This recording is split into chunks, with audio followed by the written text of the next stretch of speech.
Room से जुड़ गए हैं, उससे और जानकारी लेंगे। रोहित, ये बेहद बड़ा ऑपरेशन सिंदूर, एक चुटकी सिंदूर की कीमत आज पाकिस्तान को पता लग गई होगी। बिल्कुल, पाकिस्तान को ये बताना ज़रूरी भी था कि आप अगर अपने आतंकी भेजेंगे और यहाँ जो महिलाएं थी पहलगाम में अपने परिवार के साथ, अपने सुहाग के साथ घूमने पहुंची थी, और आप एक गोली से उनका सिंदूर उजाड़ देंगे, उनका सुहाग उजाड़ देंगे और भारत चुप्पी साधे बैठा रहेगा, तो ऐसा नहीं होगा। और अपने इस ऑपरेशन सिंदूर से भारत ने दिखा भी दिया है, और इसीलिए इस ऑपरेशन का नाम ऑपरेशन सिंदूर भी रखा गया, ताकि पाकिस्तान को पता चले, जो आप लाइन कह रही है ना कि एक चुटकी सिंदूर की कीमत क्या होती है और एक चुटकी सिंदूर की ताकत क्या होती है। तो कीमत और ताकत दोनों का एहसास आज भारत ने पाकिस्तान को करा दिया है। एक साथ 9 जगह पर एयर स्ट्राइक की है, और आप ये देखिए, वो पाकिस्तान है जिसको तैयारी का पूरा मौका भी एक तरह से था, और पिछले 15 दिनों से लगातार सुन के कान पक गए हमारे पाकिस्तान की कि हमारे पास न्यूक्लियर बॉम्ब है, हमारे पास न्यूक्लियर बॉम्ब है, हमारे पास न्यूक्लियर बॉम्ब है। सब का सब इधर उधर धरा रह गया, और भारत को जो करना था वो कर दिया। प्रधानमंत्री नरेंद्र मोदी ने ऐसे ही उंगली उठा के कहा था बिहार के मधुबनी से कि मिट्टी में मिला देंगे और आखिरी आतंकी तक हम पीछा नहीं छोड़ेंगे। तो वही मिट्टी में मिलाने की शुरुआत है, मैं इसको शुरुआत कहूँगा हर्षा, आज ये शुरुआत है, और आप इसको अभी ये बस मत मानिएगा, बस नहीं है, ये भी शुरुआत है। और इस शुरुआत में ही पाकिस्तान के आतंकियों की रीढ़ भारत ने तोड़ दी है, क्योंकि जिन जिन एरियाज़ पर अटैक किया गया है, जो 9 मेजर पॉइंट्स हैं, फिर वो बहावलपुर है, मुजफ्फराबाद है, मुरीद के है, और चक अमरू का इलाका है, या फिर सियालकोट का एरिया हो, ये सारे वो एरियाज़ हैं, ये सारे वो पॉइंट्स हैं जहाँ पर आतंकियों के बड़े बड़े कैंप चल रहे थे। और इनमें सबसे ज़्यादा जो कैंप्स वो हाफिज सईद के चल रहे थे, यानी कि जमात उद दावा के चल रहे थे, लश्कर तैयबा के चल रहे थे, कुछ हिजबुल मुजाहिदीन के कैंप थे, कुछ इसमें जैश ए मोहम्मद के कैंप्स थे। तो सबसे ज़्यादा चोट इन अटैक्स के जरिए हाफिज सईद को पहुंची है, और यही भारत का टारगेट भी है कि हाफिज सईद को सबसे ज़्यादा चोट पहुंचाया जाए, क्योंकि आतंक का आका हम हाफिज सईद को ही कहते हैं। तो पूरी प्लानिंग, पूरी स्ट्रेटजी के साथ इस ऑपरेशन को किया गया, किसी भी तरह की कोई जल्दबाजी नहीं दिखाई गई। जबकि आपने देखा कि पिछले 15 दिनों के दौरान हिंदुस्तान में सेंटिमेंट्स कितने हाई थे अगेंस्ट पाकिस्तान की बदला ले हिंदुस्तान, इस तरह की आवाज़ें पूरे देश भर से निकलकर सामने आ रही थी। तो सेंटिमेंट्स को समझा प्रधानमंत्री मोदी ने, लेकिन उन सेंटिमेंट्स में बहे नहीं। उन्होंने कहा कि जिसको ऑपरेशन कर रहा है आप, हम उसको पूरी तरीके से जिम्मेदारी देंगे।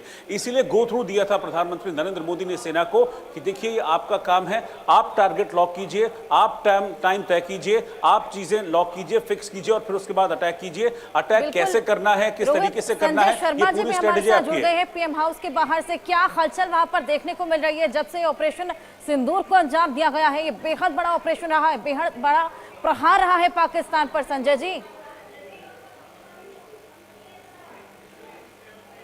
देखिए, प्रधानमंत्री नरेंद्र मोदी ने पहले ही साफ तौर पर स्पष्ट कर दिया था कि पहलगाम हमले के जो दोषी है उनको मिट्टी में मिला दिया जाएगा, जमींदोज कर दिया जाएगा, और उनकी कल्पना से भी बड़ी सजा दी जाएगी। तो आज भारत ने वो काम करके दिखा दिया है, पाकिस्तान को उसकी औकात दिखा दी है।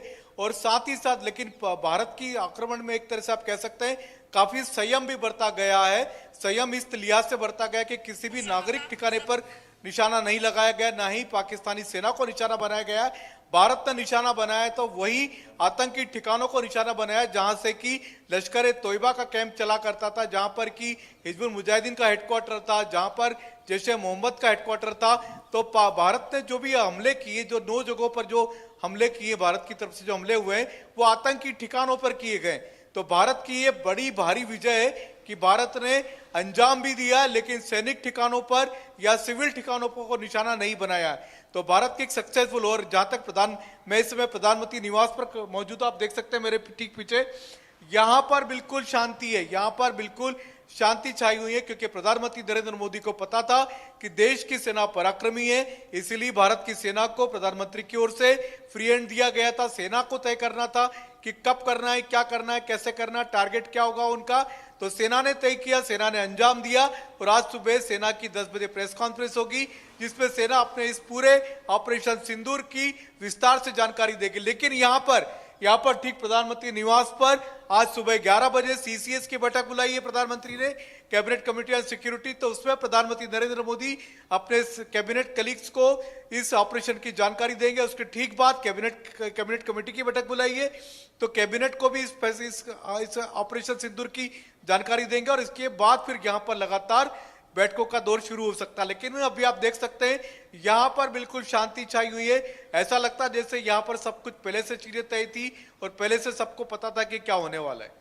बिल्कुल रोहित, जिस तरीके से लगातार बैठकों का दौर जारी था, जिस तरीके से लगातार सीसीएस की बैठकें हो रही थी, डिप्लोमेटिक फैसले लिए जा रहे थे और ऐसे में कुछ ना कुछ सुगबुगाहट तो थी कि कुछ बड़ा तो होने ही वाला है, लेकिन ये किसी को अंदाजा नहीं था कि इतने बड़े ऑपरेशन को अंजाम दे दिया जाएगा, वो भी उससे पहले, जिससे पहले कि आतंकी अपने ठिकानों को बदल सके। ये बेहद बड़ा हाथ यहाँ पर पाकिस्तान के लिए है। बिल्कुल, देखिए हर्षा, ये एक आई वॉश की तरह था। कल परसों हमारे गृहमंत्री इस बात का ऐलान करते हैं कि देश भर में मॉक ड्रिल कराई जाएगी और करीब 300 ऐसी जगह थी जहां पर मॉक ड्रिल हम करेंगे। तो मॉक ड्रिल का जो फेर था उसमें मुझे लगता है कि पाकिस्तान उलझ गया। पाकिस्तान को, क्योंकि पाकिस्तान की भी नजर है पूरी तरीके से कि भारत में हो क्या रहा है, तो उस मॉक ड्रिल के फेर में उलझ कर रह गया। जो आई वॉश हमने फेंका था, उस आई वॉश में, उस भ्रम जाल में पाकिस्तान फंस गया और उसका पूरा फोकस रहा मॉक ड्रिल की तरफ। लेकिन उसको शायद इस बात का जरा सा भी अंदाजा नहीं होगा कि मॉक ड्रिल से पहले ही मौत की ड्रिल हो जाएगी, आतंकियों की मौत की ड्रिल, जो कि आज हमने हो गई।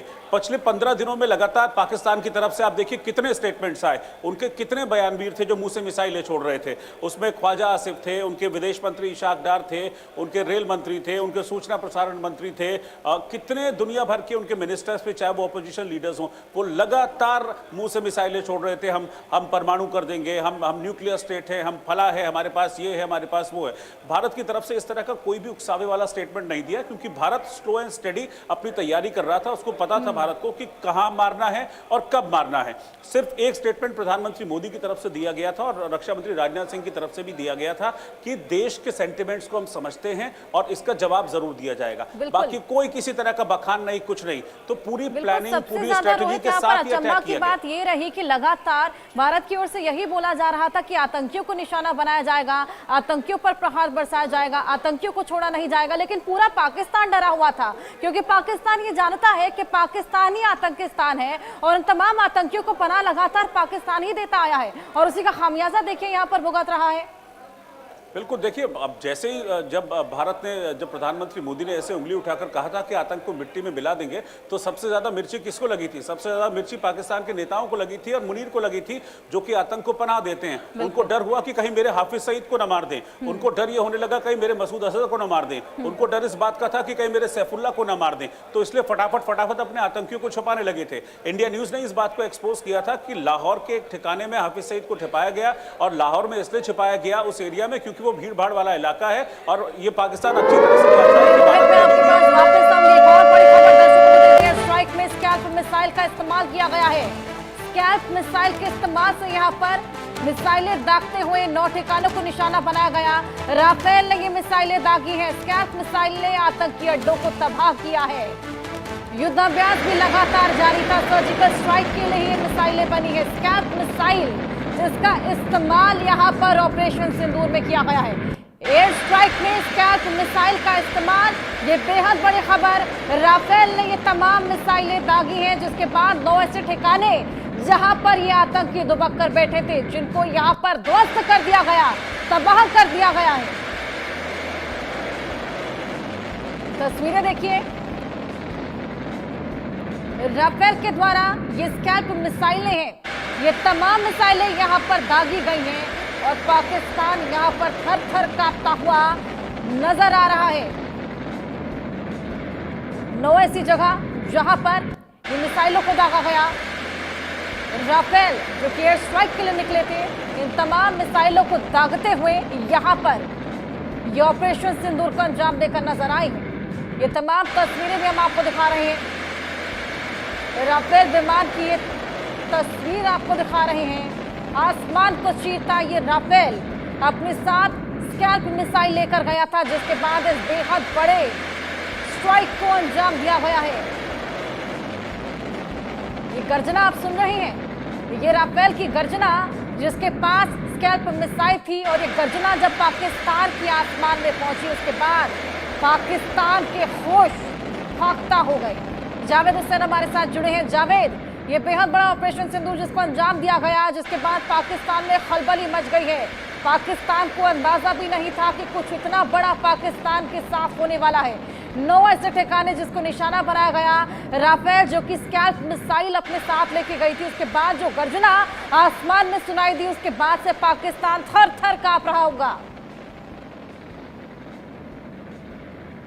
बिल्कुल, पाकिस्तान जिस तरीके से लगातार सोशल मीडिया पर और अपने ट्विटर हैंडल पर जिस तरीके से तस्वीरों को दिखा रहा है, लेकिन एक बात देखनी होगी हर्षा कि इसने पाकिस्तान की तरफ से अभी जिस जगह पर स्ट्राइक किया गया है, ऑपरेशन सिंदूर को अंजाम दिया गया है, वहां की तस्वीरों को वो नहीं दिखा रहा है, क्योंकि जिन जगहों पर आतंकवादियों का जो एक मॉड्यूल, जो पूरा एक कैंप बेस था, वहां पर की तस्वीर अभी तक नहीं आई। क्योंकि देखिए, सैटेलाइट के जरिए जिस तरीके से पूरी जानकारी मिली थी कि किस तरीके से पीओके में, यानी कि पाक ऑक्युपाइड कश्मीर में आतंकी कैंप को पूरी तरीके से एस्टैब्लिश कर जो लश्कर तौयबा, जैश ए मोहम्मद और द रेसिस्टेंट फ्रंट जो कि कश्मीर में भी एक्टिव है, लेकिन वो जिस तरीके से क्लेम कर रहा था पहलगाम को लेकर, उसके भी जो मॉड्यूल से जुड़े हुए जो आतंकी हैं वो वहाँ पर ट्रेनिंग ले रहे थे। इसके अलावा और जिन्हें रेडिकलाइज करके या जिन्हें दूसरे पाकिस्तान के अलावा, इंडिया के अलावा दूसरे कंट्री के भी जो टेररिस्ट है वो वहाँ पर आकर आतंकी कैंप में आकर अंजाम दे रहे थे। बाकायदा वहाँ पर एक मस्जिद था, उसके अलावा लिविंग हॉल, पूरी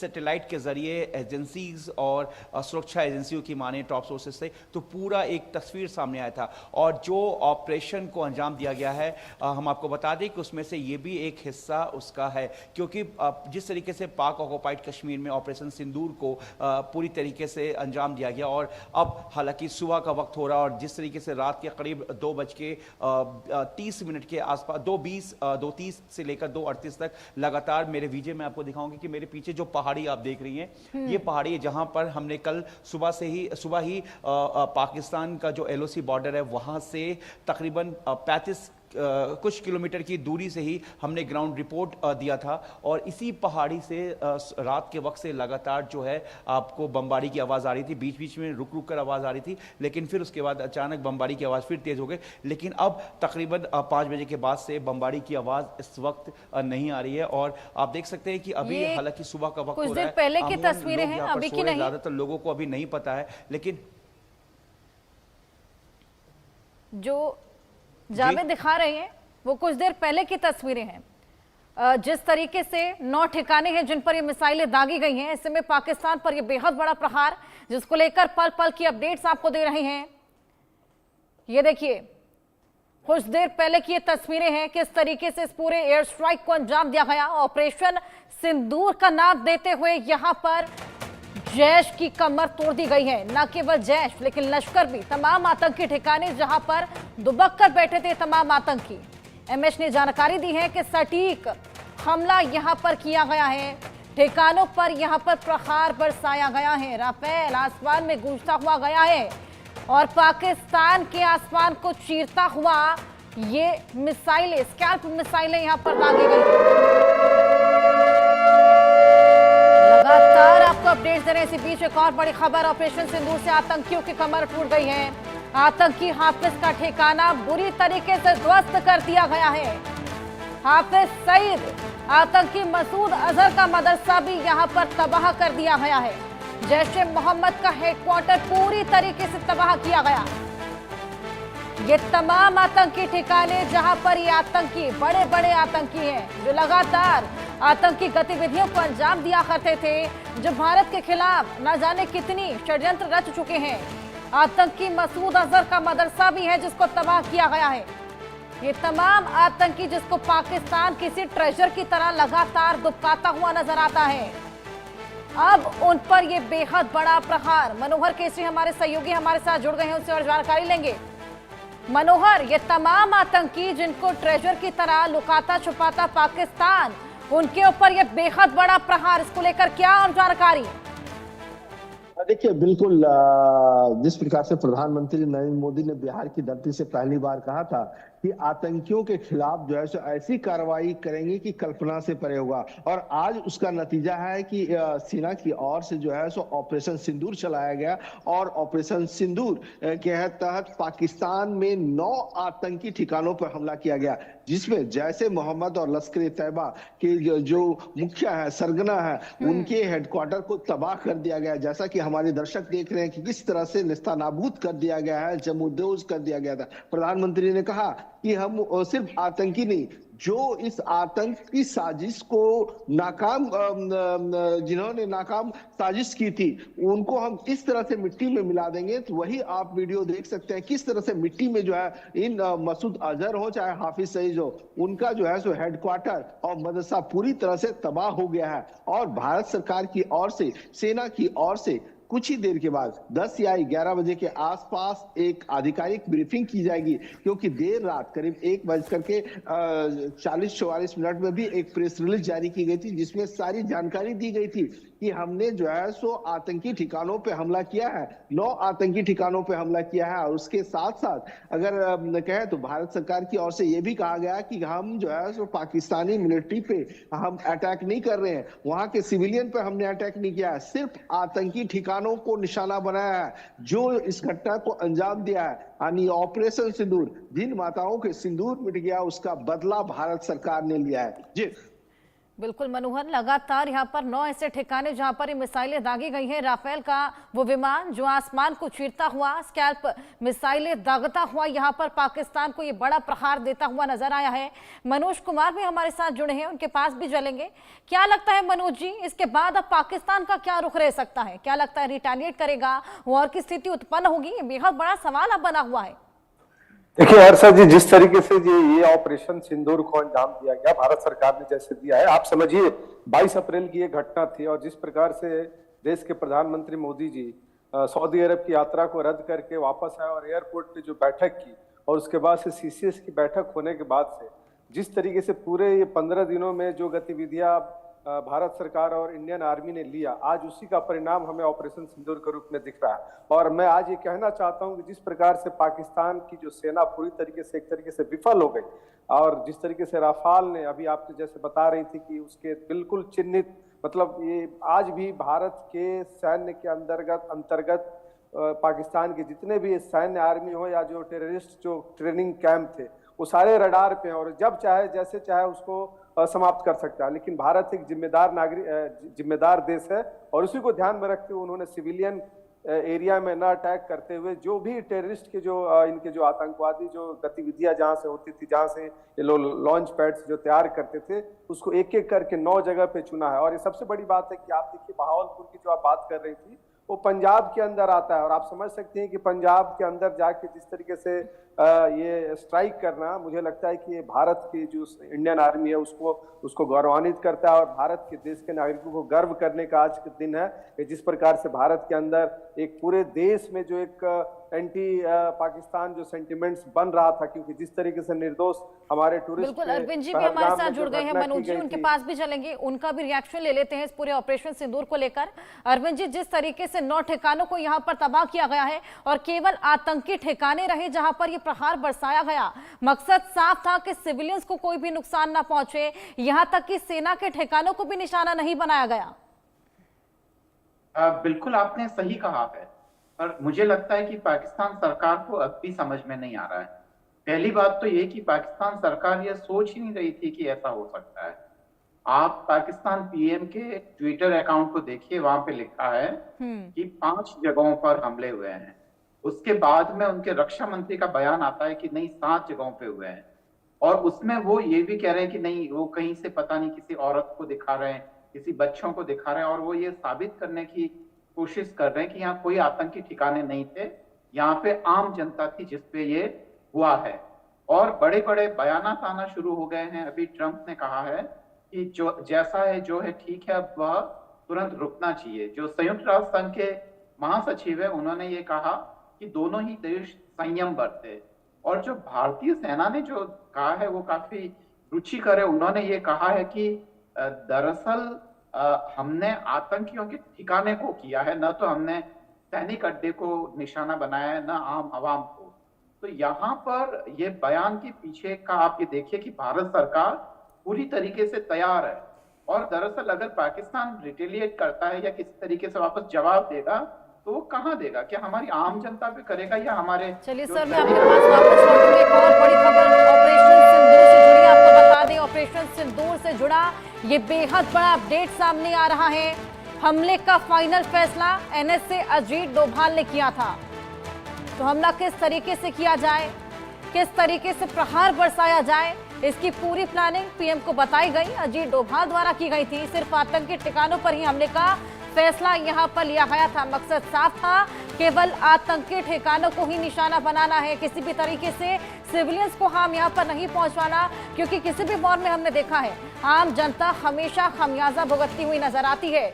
आतंकवादी, आतंकवाद का पनाहगाह जिस पाकिस्तान को कहा जाता है, टेररिज्म का एपिसेंटर जिस पाकिस्तान को कहा जाता है, उसी टेररिज्म को यहां पर निशाना बनाया गया है, उस आतंकी ठिकानों को यहां पर निशाना बनाया गया। अजीत डोभाल यहां पर इस पूरी प्लानिंग का आखिरी फैसला उन्होंने लिया, फाइनल फैसला वो लेते नजर आए, जिसके बाद पीएम मोदी को पल पल की अपडेट, पहले तो हमले को लेकर पूरा प्लान बताया गया, फिर पल पल की अपडेट यहां पर दी गई। सिर्फ आतंकी ठिकानों पर ही हमले का यह बेहद बड़ा फैसला रहा है। रोहित, मैं आपके पास आऊंगी। ऑपरेशन सिंदूर से जुड़ा यह बेहद बड़ा अपडेट हम दर्शकों को दे रहे हैं कि यहां पर अजीत डोभाल जिन्होंने पहले तो फाइनल फैसला लिया, जिसके बाद पीएम मोदी जिनको इस पूरे फैसले के बारे में बताया गया, फ्री हैंड यहां पर दे दिया गया था, और उसके बाद यहां पर राकेश जी भी हमारे साथ न्यूज रूम से जुड़ गए हैं, उनके पास मैं चलूंगी। राकेश जी, आतंकी ठिकानों को ही निशाना बनाया गया, ये बेहद बड़ी खबर निकलकर सामने आ रही है। पीएम मोदी यहां पर पल पल का अपडेट उस पूरे फैसले को लेकर, इस पूरे हमले को लेकर ले रहे थे लगातार। देखिए, पूरी स्क्रिप्ट जो है राष्ट्रीय सुरक्षा सलाहकार अजीत डोभाल ने तैयार की थी और हमले का पूरा प्लान प्रधानमंत्री को ब्रीफ किया था। सिर्फ आतंकी ठिकानों पर ही हमले का फैसला हुआ था और कोई भी नागरिक ठिकानों को निशाना बनाने का निर्देश नहीं दिया गया था। ऑपरेशन सिंदूर से जुड़ी हुई अभी की सबसे बड़ी खबर यही है कि हमले का फाइनल फैसला अजीत डोभाल ने तीनों सेना के प्रमुख के साथ बैठकर तय किया था, सीडीएस के साथ बैठकर तय किया था, आरएडब्ल्यू के साथ, और आरएडब्ल्यू ने पूरी तौर पर जो ठिकाने थे उसको जो है भेजा था एनएसए के पास, और एनएसए ने जो है फाइनल हमले की जो आखिरकार कहां हमला होगा, किस पर निशाना बनाया जाएगा, तमाम